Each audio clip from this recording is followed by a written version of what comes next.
Hello বন্ধুরা, RP kitchen থেকে নমস্কার।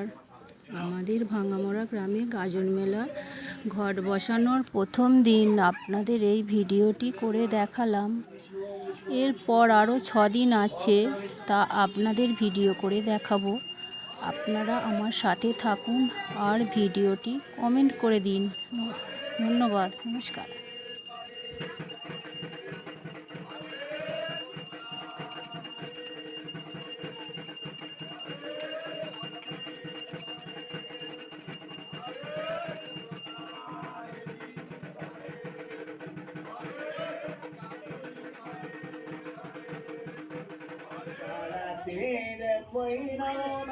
ज्ञानाविनं श्रद्धाविनं विशुद्धाविनं